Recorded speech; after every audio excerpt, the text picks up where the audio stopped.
അങ്ങേക്ക് ഇതുവരെ വിശദീകരിക്കാൻ പറ്റില്ല എന്താ കൈരളി ചർച്ച നടത്തുന്നത്. അതിന് മറുപടി പറഞ്ഞിട്ട് ബാക്കി നമുക്ക് സംസാരിക്കാം.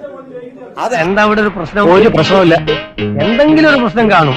ഈ ലോകത്തിലൊരു പ്രശ്നമുണ്ട്. അതിന് മറുപടി പറഞ്ഞിട്ട് നമുക്ക് സംസാരിക്കാം. കൈരളി എന്താ ചർച്ച നടത്താത്തതെന്ന് പറഞ്ഞിട്ട് അങ്ങനെ ചോദ്യം അറ്റൻഡ് ചെയ്യുന്നുള്ളൂ. ഒരു ദൈവ വിളി ഉണ്ടായി. എന്താ ഇ.പി. ജയരാജന്റെ സ്റ്റേറ്റ്മെന്റ് വെച്ചിട്ട് നിങ്ങൾ ചർച്ച ചെയ്യും. ശരി, നിങ്ങൾ ക്രോസ് വെക്ക്. നിങ്ങളുടെ ഒരു നേതാവിനെതിരെ ഇങ്ങോട്ട് വന്നേ നീ, എന്നിട്ട് ഇങ്ങോട്ട് നിന്നേ നീ, ഒരു അസംബന്ധ ആരോപണം വന്നു എന്ന് പറഞ്ഞിട്ട് നിങ്ങൾ ചർച്ച വെക്ക്. നിങ്ങൾ വെക്ക്. ഇ.പി. അതല്ല ഉദ്ദേശം. ജയരാജനെ പറ്റി ചർച്ച വെച്ചോന്നാ ചോദിക്കുന്നത്. ഇ.പി. ജയരാജന്റെ വിഷയത്തിൽ ചർച്ച വെച്ചോന്നാ എന്റെ ചോദ്യം. അപ്പൊ ബാക്കിയൊക്കെ ഞങ്ങളുടെ പാർട്ടിയുടെ കാര്യമൊക്കെ കൈരളി തീരുമാനിക്കും. കൈരളിയുടെ ചർച്ച ഞങ്ങൾ തീരുമാനിക്കണം. അതിന് പള്ളി പോയി പറഞ്ഞാൽ മതി.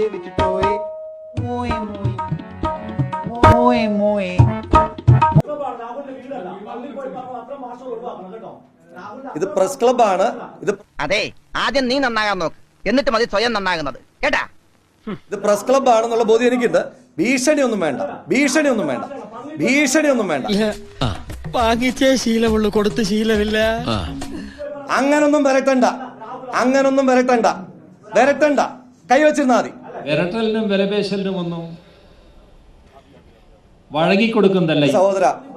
എന്റെ ഒരു സഹോദര, പള്ളിയിൽ പോയി പറഞ്ഞാൽ മതി എന്ന് പറഞ്ഞതിനകത്ത് എന്താ കുഴപ്പം? എന്താ ഒരു കുഴപ്പമില്ല, സന്തോഷമുള്ള മക്കളെ, സന്തോഷമായി. പറഞ്ഞ വാക്ക് പറ. ഞാൻ പറഞ്ഞ അൺപാർലമെന്ററി ആയിട്ടുള്ള വാക്കുകൾ പറ. കുറെ നേരം ആയല്ലോ തുടങ്ങിയിട്ട്. ഒരു അൺപാർലമെന്ററി വാക്ക് പറ. ഞാൻ പറഞ്ഞു എന്ന് വെച്ച് പാർട്ടിയിലെ ബുദ്ധിജീവികളെ ചോദ്യം ചെയ്യരുത്, മനസ്സിലായോ?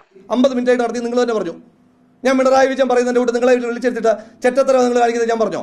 ഇത്രയും ആളുകളുടെ മുമ്പിൽ വെച്ച മനുഷ്യന്റെ തൃപ്തിയായില്ലടാ കാണിക്കുന്നത് ഞാൻ പറഞ്ഞോ? അപ്പൊ പിണറായി വിജയൻ പറഞ്ഞ വാക്ക് അമാന്യമാണെന്ന് അങ്ങ് പറഞ്ഞല്ലോ.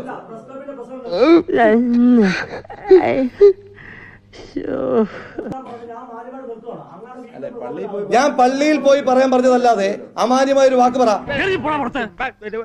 ഇന്ന് തന്നെ ഒരു ഗൂർഖ ഏർപ്പാടാക്കണം. ഇവരിനകത്ത് കയറിയാൽ കാല് തല്ലി ഓടിക്കാൻ. അങ്ങാണ് കുറെ നേരമായിട്ട് പ്രകടനം ഉണ്ടാക്കിയത്. അങ്ങാണ് കുറെ നേരമായിട്ട് വിരട്ടിക്കൊണ്ടിരിക്കുന്നത്. ആ വിരട്ടലൊക്കെ 8 മടക്കി കൈ വെച്ചാൽ മതി. ഇന്നത്തെ ഇൻട്രസ്റ്റ് എല്ലാം പോയി. അപ്പോ ഞാനങ്ങോട്ട് ബൈ.